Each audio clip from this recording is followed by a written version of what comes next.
always watching. That's what I can say there. Now, ideally, issues of priority, experts on very necessary issues, and this between Nigeria and the West, Nigeria and diaspora Nigeria. Now, we have two segments for part of this conversation: creation for fairness, equity, and justice. Seen as for that conversation, I would have Mazi Chinedum Obioha for 30 minutes from 4. And it's not just because of what happens inside Ted Cruz destroyed. They're calling these allegations false. They're calling them misleading. Recently reported that after Nigeria to our capital market, these steps might have Nigerians. There are millions of Nigerians that their lived reality remains rather harsh. The feel of relief is out of reach, honestly. And the World Bank is warning that assess would be how these reforms improve the day-to-day. Was not very accepted by the presidency, right? It was out of Nigerians. All you did is you use certain metrics that are up. If they're rejecting the World Bank, their funds from the USAID are being used to the show. There's illegal immigration. A few Nigerians have published of Nigeria. Is this buried of deep-rooted challenges that Nigeria must face and on national identity, the everyday lives of Nigerians? And so I had the privilege of talking to somebody in the United States regarding this issue. And after we do this, we would have a liaison with the Southeast in focus. This is still the situation room. But to begin with, how would you think? Thanks for that question. It's before we go into responding to this comment, wing evangelical Christian Trump administration is to not only make America first, but also to challenge any violation of the rights of Christians anywhere across the world. We've seen this in the rhetoric. Nigeria is responding to such comments. It doesn't become just a legitimate report. Of course, that is factual reporting. However, that same factual reporting can be easily turned into a propaganda in western Nigeria, where so-called herdsmen and kidnappers of the Yoruba states, even to out what is happening to Christians in northern Nigeria and the Middle Belt. So that is the kind of and refusing to commenting on others than to push his own agenda. And clearly, because of the very Christian evangelical nature of the people leading the Trump administration, any headsman crisis or the implication of propagandas like this one. Give us some sort of nations, especially Nigeria since independence. The idea of Nigeria that the international community has it really had that? I will first like to point the listeners to this brilliant article published by the late Kenyan author Binyavanga Wainaina. The article is titled How to Write About Africa. Introduction to African History. It's a very short article. It gives you Western hegemony, kingdom, and their allies. For them to the economic fate of this to do that, it heavily relies on their ability to push propaganda that continues to need this mentor and dictate our politics, control. Cannot come into a country or a continent generally and start to, control the people. Notorious history on the continent is responsible for the UK's key ways to legitimate those crises in the public vernacular. But of course, the West is trying to hold on to power because that's what they're saying about Cameron. When in fact, that's not the kind of narrative, because they need the media to create this, slide into a coup or a political crisis. They do this and that to make sure that needs is media aid to help it perpetuate those narrative about a discontrolling attitude over the World Bank or international NGOs. Why do they carry is what we consider to be law or what we consider to be the truth? So first, before I even comment on that, there is brazen neglect, impunity by the ruling class. So why do the narrative painted by these so-called foreign NGOs and foreign government, why do they carry weight? Political elites who are very myopic, who do not have the substance of what it takes to rig the elections when those same people don't even have graduate or bachelor's degree, you're then gonna dream of those leaders then, being able to go to the United Nations or, define for us who we are. Gone are the days of when you might some of those in the halls of governments in the West. Africa is. I mean, several of them lost their lives due to this. Patrick Lumumba was who the DRC people should be. So gone are the days where you not a politician who is interested in making, but it's like you are expecting too much from a set of leaders who do not have to define for us who we are defining for themselves streaming for the United States. Christian genocide was taking place in Nigeria. Of course, it was debunked, and a lot of data Christian genocide is. They claim that regardless of faith, regardless of gender, killings are happening, and we should not reduce it to some sort of religious argument. From your own relation and international cohesion, seen as... Let's talk about what the Nigerian government is saying. Again, the Nigerian government is that they should just focus on their own work. If Christians are being murdered and it's been verified, true problem, even if we're not in the north, we see what is happening across the Yoruba territories. When people have been taken from their houses and their small towns in Ibadan and elsewhere, living their tight and focus on its own job, and don't with America, where you have a government or a political representative, but they decide to go into Congress or the Senate House, only Christians. There are Muslims, there are several people there.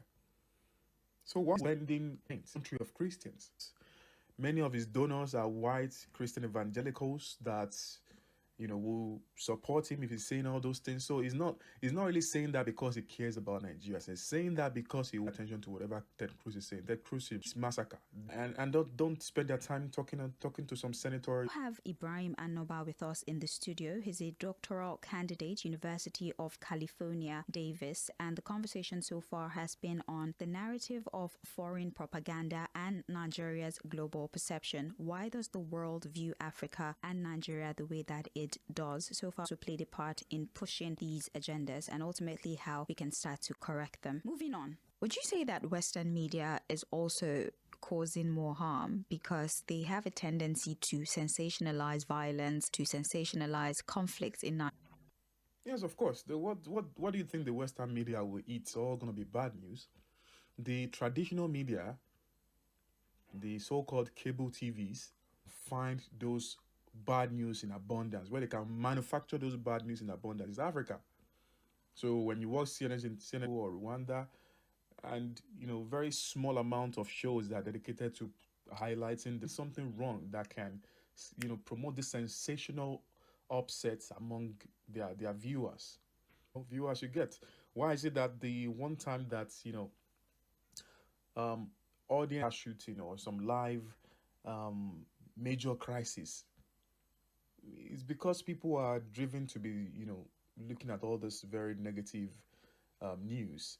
But again, going on in the Middle East, or if I want to know what's going on in Eastern Europe, I'm not going to waste my time and go on CNN or BBC. So yeah, I don't really think we should be spending our time thinking about why the traditional media are so obsessed about this negative imagery about Africa. If they don't... There were allegations that the United States Development Aid or USAID funds were diverted to sponsor a mark. And I want to understand from your perspective what mark you think that episode has left. What does it say about the politics of aid?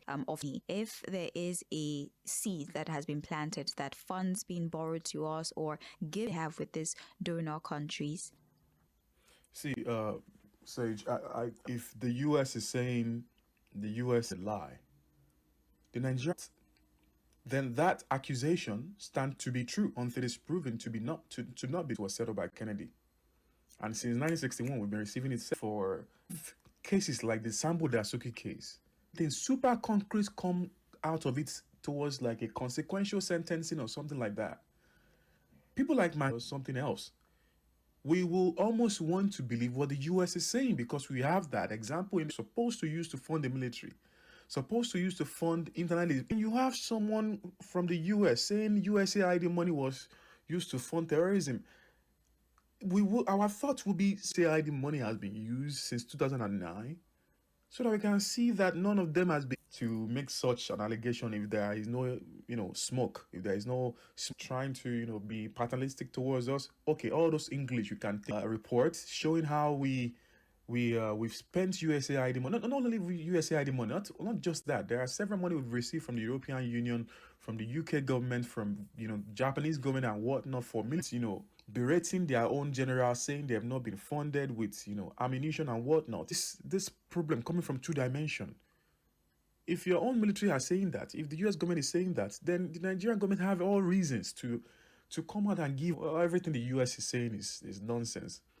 Saying, or Amnesty International or any other international organization is saying, whatever they are saying, we should be very careful before manage public funds, especially those who shift the conversation to negative perceptual stage of problem. It is lying that Nigeria isn't a problem. Using the hand to cover the truth, as we were saying in Southwest. Only the insecurity in the North. We have huge problem in education, environmental degradation, effect of climate change not being really addressed across, farming communities in the country, inflation and what we are in a lot of fact that we should all be, invested in promoting a positive image of our country. And I will tell you for free, nobody rating now from the African culture, the ingenuity of Africa, but the businessmen that are going across the world to present to the US, to the West, to study and have high grades, going to the best schools and showing that we also have amazing talents in engineering across this world than any politician have ever done. The only thing politicians have done in Nigeria since independence have been successfully putting this bad imagery of the continent. I don't need to repeat what the US government said when it met the current president a while ago. A past president.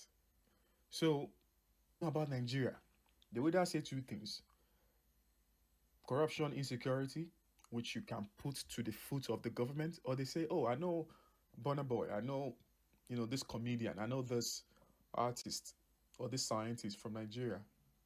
Those positive things are often coming from, the people we are criticizing.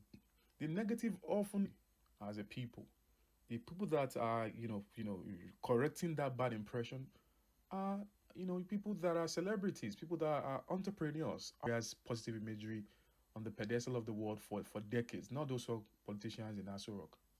This is still the Situation Room on Mainland 98.3 FM. My name is Sage Babalola. We still have Ibrahim Anoba with us in foreign propaganda and Nigeria's global perception.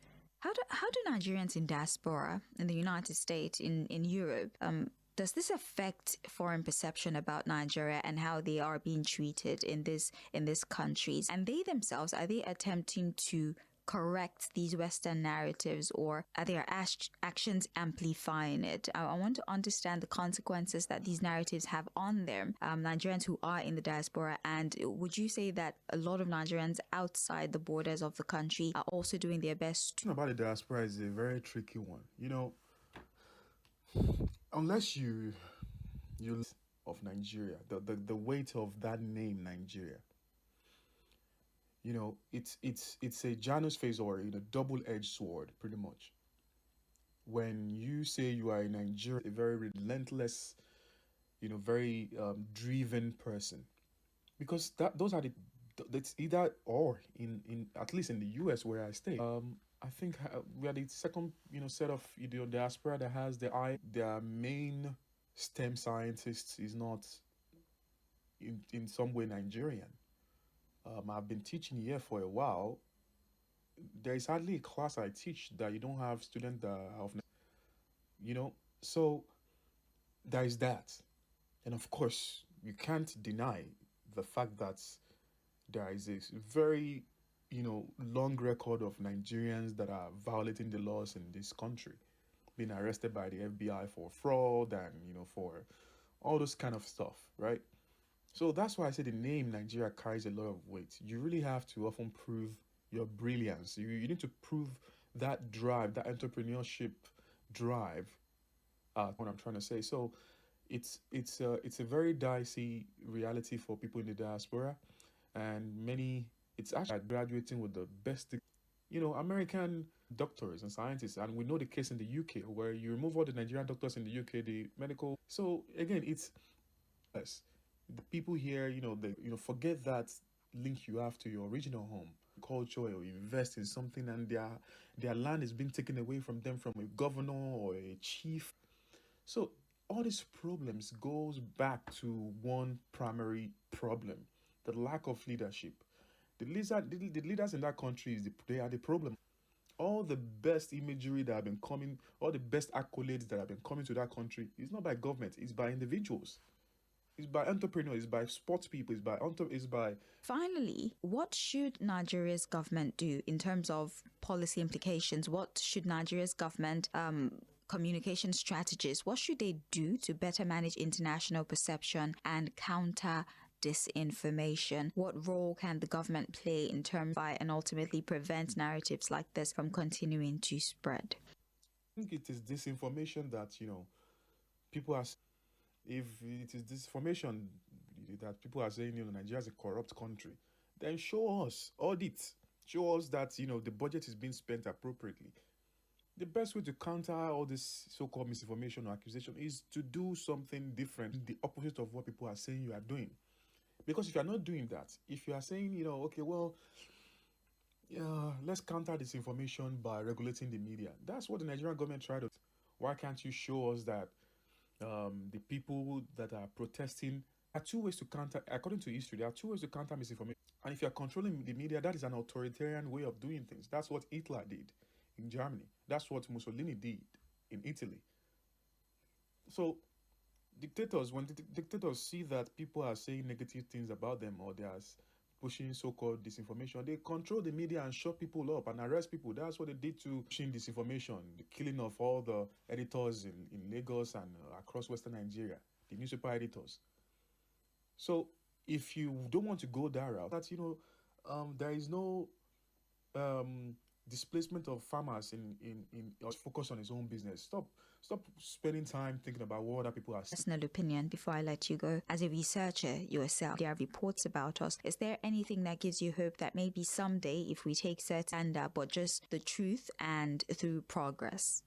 Nigeria gave that now class story about Nigeria, promoted by the media, promoted by the government, reading what Nigerian scholars have to write about Nigeria, not listening to some state government propaganda. Who is listening to what other state-sponsored news outlet is saying in Nigeria? They don't listen. You ask your average American or British person and say, where do you get your stories about Nigeria from? If they don't tell you the BBC or CNN, they will tell you from TikTok, from young Nigerians going to villages, documenting rural life, documenting ghetto life, documenting all those those are our own stories being told by our own people, young people, entrepreneurs, self being scholars in the US, writing histories about the country, pre-colonial, colonial history, is actually telling our own story. Can you imagine that you can't teach history in secondary school in Nigeria? Since the Yar'Adua government, they've pretty much banned history from classes in secondary schools in Nigeria.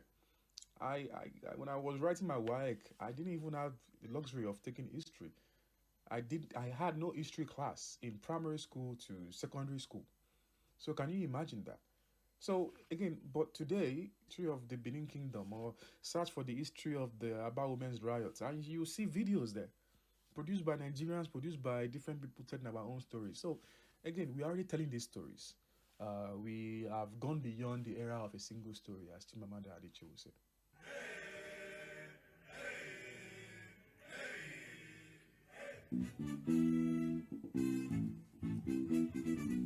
University of California, Davis, and we spoke about the narrative of foreign propaganda and Nigeria's global perception. Nigerians, even in diaspora, playing. Are we fueling these narratives, or we need to now take action to start rectifying them now? Or you're a very brilliant scholar. There's no gray area. Politicians as average Nigerians. Why is it that the African countries? And so the best we're talking about African countries that the West oftentimes take advantage of a pawn in a wider Western game. That is the first phase of this conversation. State and what are the corrections that should be made.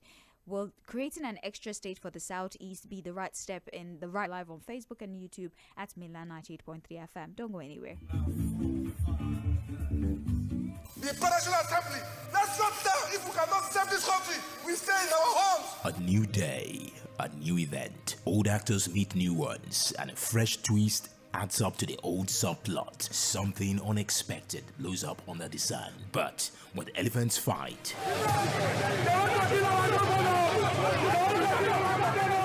and the grass suffers and the ground shakes, we are always plugged in, watching it all unfold right here in the Situation Room. Here, we bring together the main actors to take their turns with Tᴏɪᴛᴛᴇʀ every Monday to Friday from 4 to 5:30 p.m. on your super dial, mainland 98.3 FM.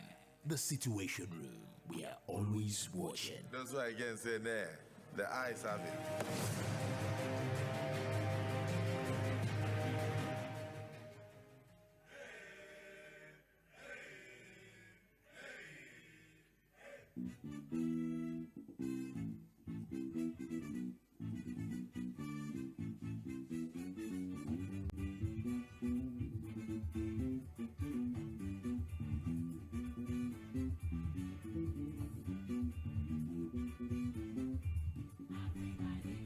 Welcome back and thank you for being with us. This is still the Situation Room. We're moving straight into the discourse so that we can manage the time that we have. As you know, could bring the zone's total number of states to 6, aligning it more closely with other geopolitical regions deserving of the same amount of states. You know that there are implications. The number of states that you have, at least based on the systems that we operate, sort of in a way influences the amount of resources that is afforded to you by the center. Where's equity, where's fairness, where's justice? And then there's been a pushback from all the other geopolitical. There we go again, the back and forth regarding state creation, which is why we brought Mazi Chinedum Obiorha to the studio. Well, he joins us virtually to analyze all the angles, all the indices when it comes to state creation with the Southeast in focus. Mazi Chinedum Obiorha, good evening, sir. Thank you so much for your patience. I appreciate your time.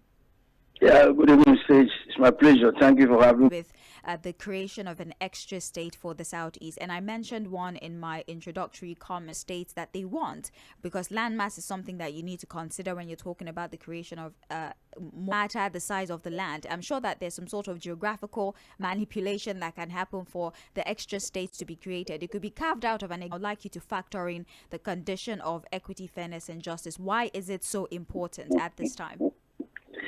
That has been one for fairness, one of us has 6 and 7. I decide that people who are prisoners of war, those have been defeated. Right from the time it was South have been so marginalized. I listened to your very brilliant person. He talked about propaganda. He talked about justice. He talked about fairness. He talks about righteousness. And that's what them. We have enough landmark to accommodate more than one state. No. Southeast has some states more than the Southeast people at 100%. That we talk about people being honest and fairness. People, especially Senator Baribu, who have been clamoring for this. And I want to appreciate the Senate that has now considered that it will now go around before people. South deserves additional states. One for just additional states to the South to bring it to balance the imbalance. In everything the Southeast have been from other regions. Let them not bring propaganda.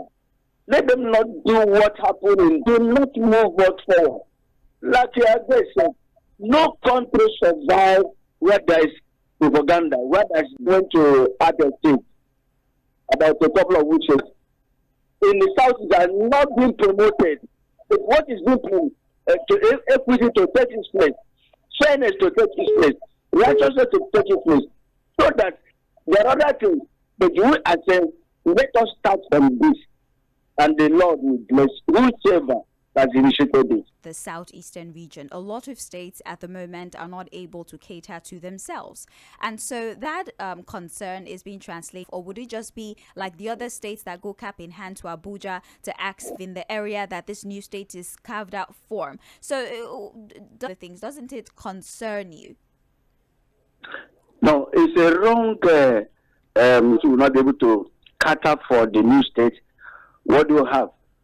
Do you know that before now, the South was the highest oil, palm oil and palm kernel producing area in this country. We produce palm kernel, which is from my own area. We produce palm oil. We also produce cassava, garu. We produce it. Another thing, in this country, don't you see an Igbo person? The people are talking about who developed Lagos. Remove Igbos, remove Southeast from Lagos. Lagos is nowhere. I want to say it without any sort of contradiction. Remove the Southeast people, the traders from Lagos, from Kano, from traders all everywhere. Look at the what we produce. We go to borrow. We don't borrow. That's why you cannot see an Igbo man begging.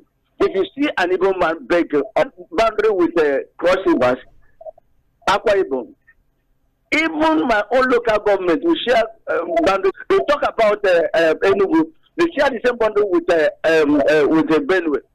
So these are the areas that can be expanded to carve out a honestly speaking, we have what it takes to accommodate even 2 more states. Interrupt you, but you do know that collectively the Southeast, well, again, just like every other region, is in debt too. It's almost 300 billion. It's not indebted. Are they not indebted? Okay, look, I have told you, I was in Maiduguri, Borno State, from 1983 to 85, 86. Even this Yᴏᴜ State was cut. Some of these areas are not. So, South is one of the oil producing states. South is one of the oil producing nations. There's no state that got indebted. All we have will not be suffering. So we have what it takes. Which additional state be created so that in the southeastern state. Again, I'm emphasizing on that question. What states in this to just the southeast? But even within the southwest, there are some ethnic groups that don't you think that would further worsen the situation? Because some ethnic groups will feel like, well, why is this ethnic group the one that is enjoying the privilege of this need to play? And then that becomes a bigger problem for the southeast and cause what is happening? That's giving a bad name. The South, when it is before it is approved, there will be the area carved out. Look at other states can give out Istituto and Isoch. Other states can give out Istituto and Isoch. There's no way leadership will not cause the areas that will not agree to be done together. But then with time, don't bother about where I've mentioned some areas. Carved out. I've mentioned the areas. And these are the areas that Finally, Mazi Chinedum Obiorha, what are the right steps to begin to take? I know that has been very strong about this, especially with the recent 2-day retreats that has been happening with the constitution review and other things. What will this particular state in the southeast? And finally, will this be enough to prove to the southeastern part of this country that the rest comes to enjoying benefits, especially from the center? If this state is created, would that be enough, the center? Yeah, at least you have adjustment being done first. If we are clamoring for rights and privileges due to that new state given, that's one thing. There were some allocations mentioned in the Senate and even to the Southeast. Why? So these are the injustices we are talking about. Do me as you do others. Treat me as you treat others. Not only giving us this additional. When there is national cake, let it be shared out of Kano. I know Kano very well. I was spent 3 years there. And the Kano alone, after Jöbɛsɛ was carved out of Borno State. And the Borno has family for something local government. Consider the same thing. Why outnumbered the total local government in the southeast? Why? Is that to us? What is our own equal right? Let whatever belongs to A be given to A and B. Let equal right prevail. Otherwise, I would have mentioned the areas the south is being marginalized, terrible. So one after the other, if they give us this thing, then we say they are coming. The center should remember it. There's so many things. They see South as those who have been defeated. They don't have anywhere. There's no seaport in the South. Do our business. We have to come to Lagos. Let the regions be developed, including the South. That's my message. Mazi, thank you so much for your time. We've eaten deep into the contribution time for the show, but I appreciate your insight on this matter. Chinedu Obioha on the matter of state creation, Southeast in focus. Remember, we first spoke about Nigeria's perception, or the perception of Nigeria, and why do they see us the way that they see us. And then we had a conversation with Mazi Chinedu Obioha. Before I start taking phone calls, I'd like to play you something from Kenneth Okonkwo. It's because that will mean they can make more money. That if we do it such that states are made to generate their own money, that as a state, if you don't generate money, the more you will be entitled to from the federal allocation. Like I said, it's just 2 minutes. After we play that, I can assure you I will just take calls back to back. Please bear with us. And the North, despite their population, despite their landmass, had one. And they were not crying about marginalization. And the reason is because the basis of sharing of the revenue, the basis of sharing the revenue is derivation. And when it's derivation, but now that they changed it and it becomes the number of states and local government that you have, this will encourage on consumption, not on productivity. And this is actually now be talking about redesigning our revenue sharing formula to encourage productivity and not consumption. And states or local government, as it was before the Civil War, before the 1966 coup, our first republic organized themselves on the basis of physical federalism. And through federalism, we are derivation.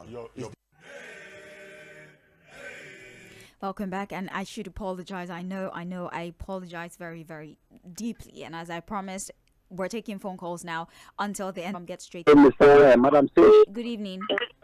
I'm calling from Tango. Well, if you look at what Nnamdi is agitating, maybe during the Nigeria Civil War, you have never been born.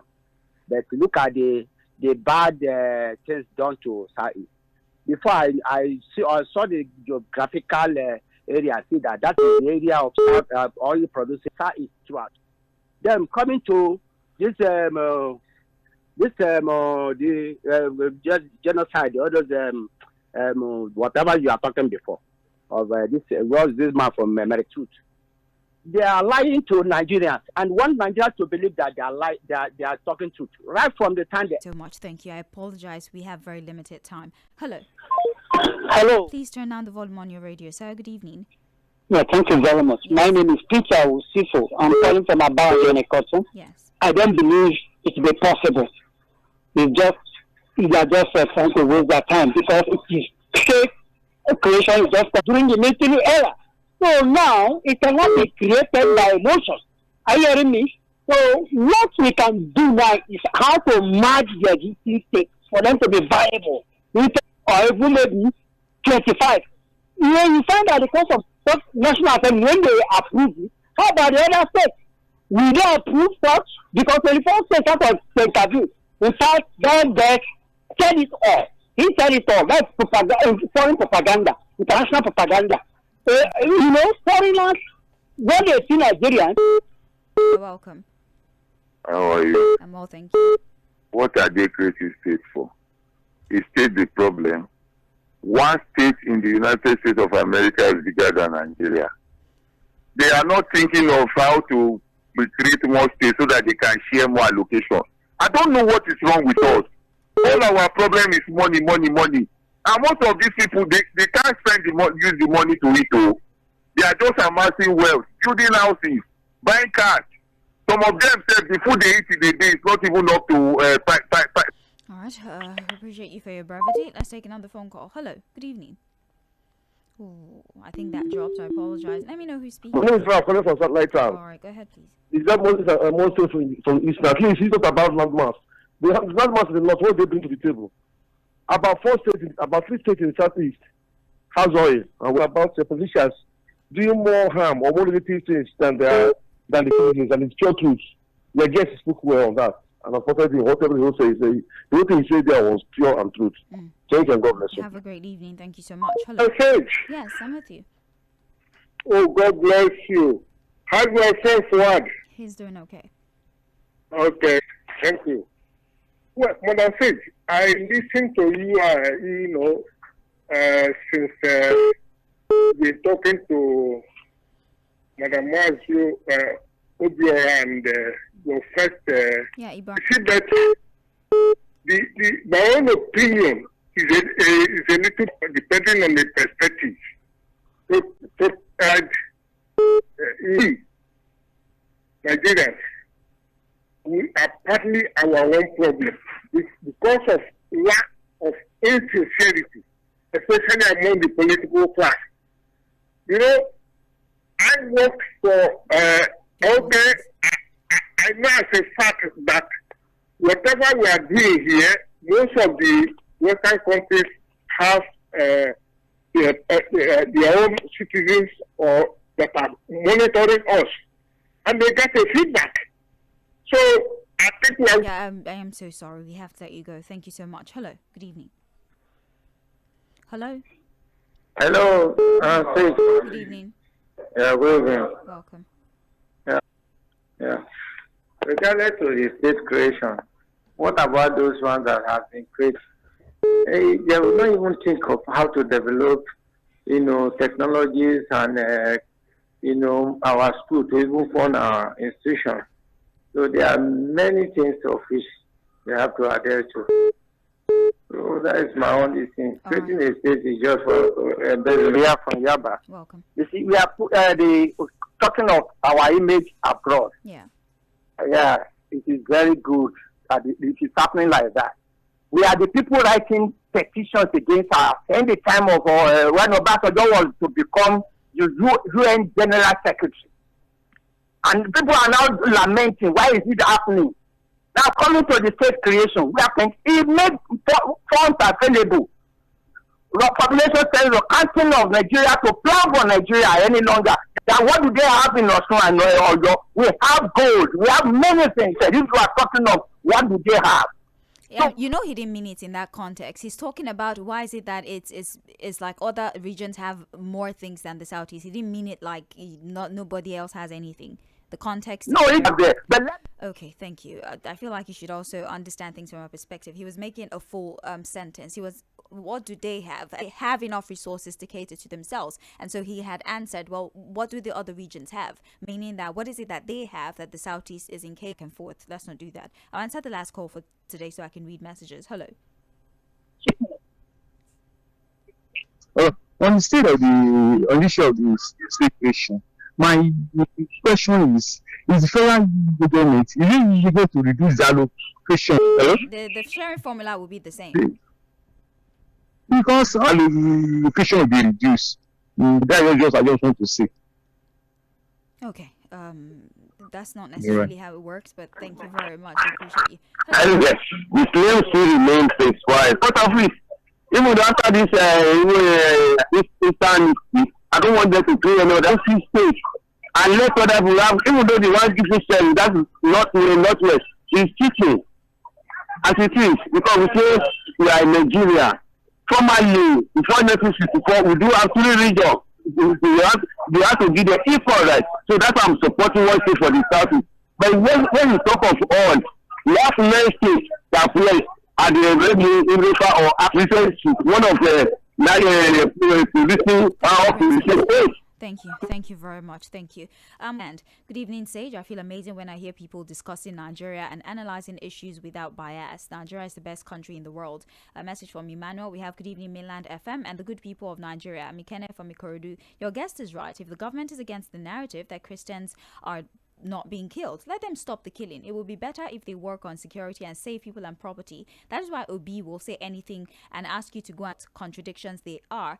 What is against what is out there in the public and media? The truth is the government has failed Nigerians. We have time until the government across board and we're always timid in confronting them. Only a few Nigerians in the diaspora has raised us, but their voices are drowned by Soya from Egbeda, Lagos. That's all the contributions we can take. Again, I apologize. Don't forget to join the sports crew at 6 p.m. and Shinani shenanigans at 8 p.m. with the girls. You're listening to Mainland 98.3 FM.